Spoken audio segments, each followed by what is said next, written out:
अमेरिकियों ने हमला कर दिया।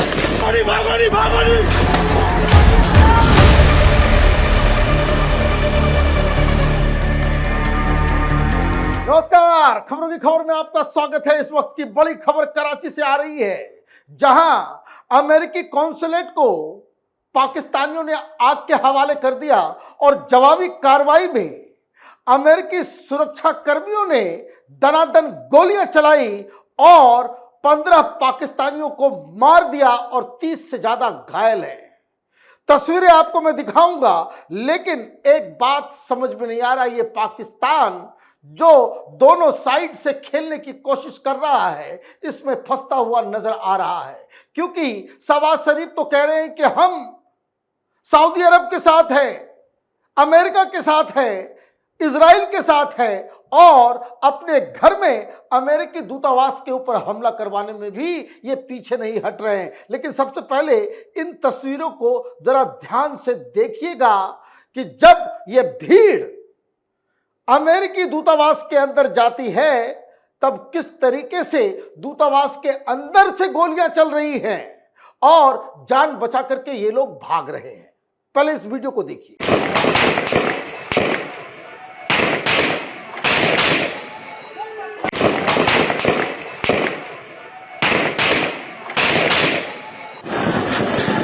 अमेरिकियों ने हमला कर दिया।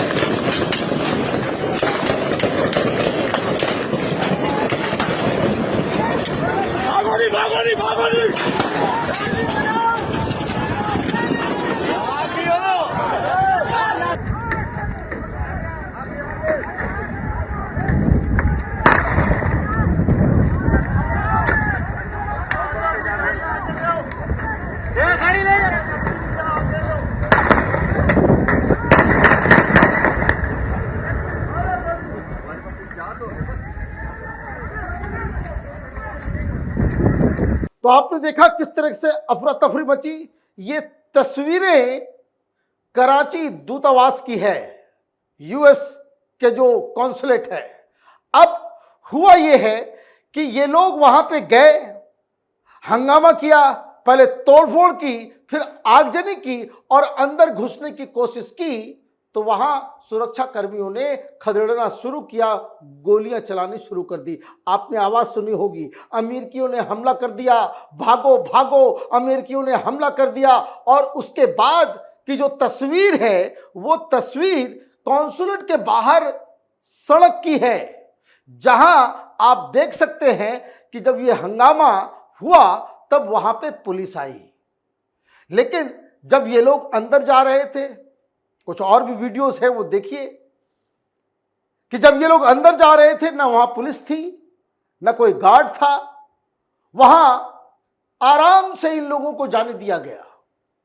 आराम से ये लोग गेट को तोड़ते हैं, अंदर घुसते हैं और तस्वीरों से साफ है कि वहां कोई सुरक्षा कर्मी, कोई पाकिस्तान की पुलिस या सेना इन लोगों को रोक नहीं रही है। मतलब ये कि इन लोगों ने जानबूझकर हंगामा शुरू करवाया और जब चीजें हाथ के बाहर निकल गई और अंदर से गोलियां चलने लग गई, जब ये बाहर आए तब आप देखिए कि किस तरीके से ये सारी चीजें हुई। तब पुलिस आती है और इन लोगों को खदेड़ के भगाया जाता है। मतलब पाकिस्तान के अंदर आप खामनाई की मौत का प्रोटेस्ट होने देते हैं, उसको ऑर्गेनाइज करवाते हैं और प्रधानमंत्री बाहर आकर के कहता है कि हम अमेरिका के साथ हैं, सऊदी अरब के साथ हैं। तो ये तो बहुत बड़ी घटना कि आप अमेरिकी कॉन्सुलेट के अंदर घुस के इस तरह की तबाही मचा रहे हैं। इससे तो नॉर्मल सर्कमस्टांसेस में डोनाल्ड ट्रंप पाकिस्तान की ईंट से ईंट बजा देते। हालांकि अभी तक अमेरिका की तरफ से कोई बयान नहीं आया है। दो जगह से ये घटना घटी है, एक बगदाद के अंदर अमेरिकी कॉन्सुलेट के ऊपर हमला हुआ है और दूसरा ये पाकिस्तान के कराची में ये हो रहा है। अब इससे जुड़ी हुई क्या खबरें आ रही है उसको जरा सुनते हैं। Hundreds of demonstrators gathered outside the United States Department of State Consulate in Karachi on Sunday after news spread of reported killing of Iran's supreme leader Ali Khamenei in a joint US-Israeli strike.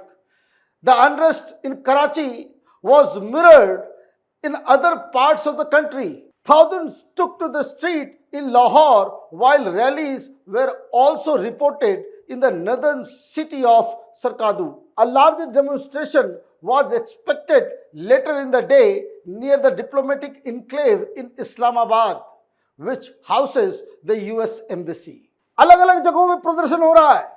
क्यों? Ali Khamenei को मार दिया गया. अब दिक्कत क्या है कि सबसे ज्यादा शियाओं की जो पॉपुलेशन है वो ईरान के बाद पाकिस्तान में है. अब ये लोग नाराज हैं, सड़कों पे आ गए, अलग अलग शहरों में हो रहा है और ये बताया जा रहा है कि आज शाम इस्लामाबाद में यूएस कॉन्सुलेट के ऊपर भी जो मेन कॉन्सुलेट है, मेन दूतावास है, उसके बाहर प्रोटेस्ट होने जा रहा है. मतलब स्थिति जो है वो पाकिस्तान की सेना और पाकिस्तान की सरकार के कंट्रोल में नहीं है. और जब से ईरान के ऊपर हमला हुआ है तो ये शहबाज शरीफ अंदर घुसे हुए थे, मुनीर अंदर घुसा हुआ था, इसहाक डार सामने आए, विदेश मंत्री ने कहा कि ईरान के ऊपर हमला जो हुआ वो बड़ा गलत है. पहले तो आप बोल गए, लेकिन 4 घंटे के बाद स्थिति बदल गई. इनको लगा कि आप मुस्लिम ममालिक होने के नाते आप इजराइल और अमेरिका के खिलाफ बयानबाजी करके आप अपनी पॉलिटिक्स को जो है वो साध लेंगे. लेकिन हुआ ये कि ईरान ने सऊदी अरब के ऊपर हमला कर दिया, यूएई के ऊपर हमला कर दिया, बहरीन के ऊपर हमला कर दिया. तो ये जो लगातार 8-9 सुन्नी मुल्कों के ऊपर हमला हुआ, तब इनको समझ में आया कि इनका गेम जो है वो खराब हो गया. अब क्या करें? एक तो इजराइल के साथ आप खड़े नजर आ, अब आप जिस तरह की राजनीति कुछ दिनों पहले आप कर रहे थे, अमेरिका के गोद में खेल रहे थे, अब यही दाव इनको उल्टा पड़ रहा है. अब जब अटैक हुआ, सऊदी अरब के ऊपर अटैक हुआ, यूएई के ऊपर अटैक हुआ, जहां ये भीख मांगने जाते हैं तो शहबाज शरीफ को सामने आना पड़ा, क्योंकि विदेश मंत्री तो अपना खेल गए. अब शहबाज शरीफ सामने आते हैं, उससे क्या जुड़ी हुई खबर है उसको जरा देखिए. Full solidarity with Saudi Arabia and other Gulf countries was declared by Pakistan when the crisis in West Asia intensified sharply after attacks on Iran by United States and Israel. Pakistan Prime Minister Shahbaz Sharif reportedly engaged Saudi Crown Prince Mohammed bin Salman over the phone to express the stand of Pakistan on the intensifying war.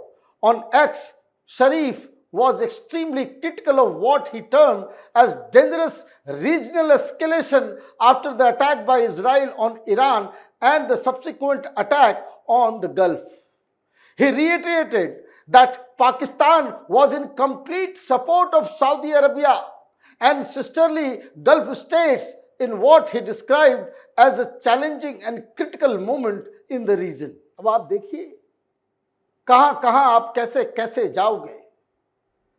Pakistan ने ऐलान किया कि वो Saudi अरब के साथ है. भाई Saudi अरब के साथ है तो उसका मतलब क्या हुआ? सऊदी अरब किसके साथ लड़ रहा है? सऊदी अरब से किसके प्लेन्स उड़ रहे हैं? सऊदी अरब से किसके ऊपर मिसाइल मारा जा रहा है? और सऊदी अरब के ऊपर कौन अटैक कर रहा है? इस वक्त सऊदी अरब इजराइल और अमेरिका के खेमे के साथ खड़ा है, यूएई इजराइल और अमेरिका के साथ है, और आप सऊदी अरब के साथ खड़े हो रहे हैं. इसका मतलब यह है कि आप ईरान के खिलाफ खड़े हो गए. अब दुविधा यही है, जनता वहां पे प्रोटेस्ट कर रही है कि जो काम ईरान के साथ हुआ, खामनेई की जो मौत हुई, वो ठीक नहीं है. और आप जिसके साथ खड़े हो रहे हैं, वॉशिंगटन पोस्ट ये कह रहा है कि यही क्राउन प्रिंस ने ट्रंप को बार बार फोन कर कर के उनको उकसाया कि ईरान के ऊपर हमला करो, खामनेई को खत्म करो. और अब पाकिस्तान पूरी तरीके से फंसता हुआ नजर आ रहा है. 3-4 दुविधाएं साथ में और चली आ रही है, क्योंकि खबर ये आ रही है कि पाकिस्तान के वेस्टर्न बॉर्डर मतलब अफगानिस्तान की तरफ से हमले अभी भी जारी हैं, युद्ध हो रहा है और भारत भी इधर जैसलमेर में अपने सैनिकों को वहां पे एक्सरसाइज करवा रहा है। तो पाकिस्तान की ये जो कंफ्यूज्ड विदेश नीति, कटोरा लेकर के भीख मांगने का ये जो पूरा का पूरा जो सिस्टम था वो एक्सपोज हो गया है। खबर ये आ रही है कि इसाक डार ने जो कल बयान दिया था वो बयान इसलिए दिया क्योंकि चीन ने ये बात प्रेशर, ये दबाव डाला कि आपको ईरान के समर्थन में बयान देना है, हमले को कंडेम करना है। लेकिन 24 घंटे में पाकिस्तान को यू टर्न लेना पड़ गया। लेकिन अब इस हमले के बाद जिस तरीके से अमेरिकी कॉन्सुलेट के अंदर बवाल मचा, अमेरिकियों ने जिस तरीके से 15-15 पाकिस्तानियों को मार गिराया, ये अब एक नया विवाद और एक नई मुसीबत पाकिस्तान के गले पड़ गया है। आप देखते रहिए कैपिटल टीवी। हमारे वीडियोस को लाइक कीजिए, शेयर कीजिए और हमारे चैनल को सब्सक्राइब कीजिए। धन्यवाद।